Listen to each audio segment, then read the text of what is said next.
when it comes to thinking about industrial policy and the recent context, there's two shifting components or two influential components.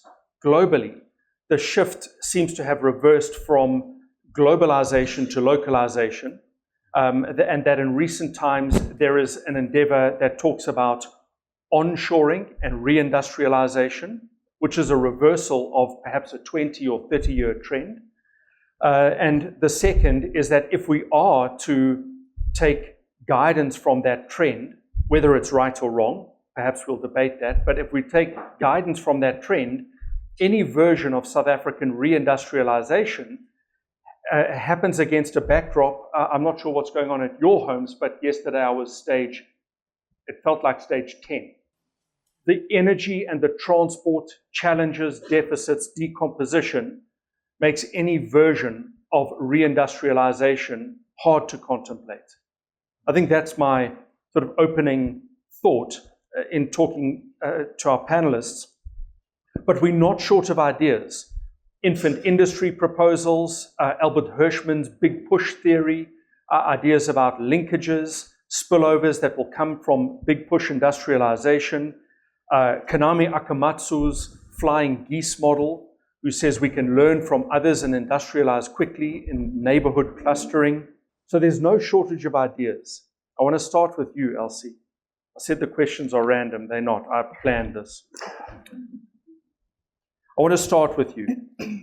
South Africa's construction industry has been heavily scrutinized for years, impaired by a range of dynamics, fines, corruption, organized crime. Yet, so one could venture that the sector isn't blameless or faultless, that there are challenges in a sector. We shouldn't play the victim here. Absolutely. So I'd like your thoughts on that, and in the same breath, if we can get past that, or perhaps how do we get past that, what's the potential? Well, okay, ladies first. So That I've wasn't made a the few design. notes. I just thought this was a cool question. No, of course. I mean, the construction industry has been in a state of decline for decades. Since the 1998 up into the World Cup. I mean, that, of course, up to 2010, retail boom, the World Cup, there was a lot of growth in the industry. But really, since then, we haven't had sufficient investment in infrastructure. A part of that was by choice, that government simply just not maintained infrastructure. It was not an issue of funding. Funding was available. At the moment, it is a funding crisis, which is just obviously making the situation worse.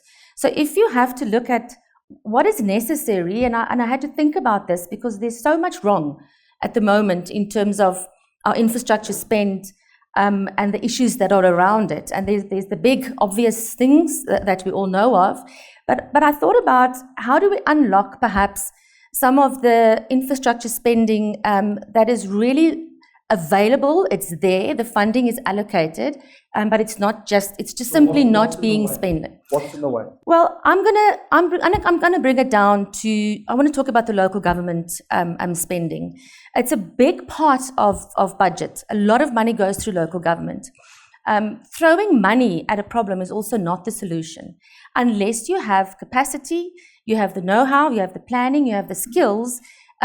If you have the funding, you really can't do much without it if you don't have the capacity that's in place.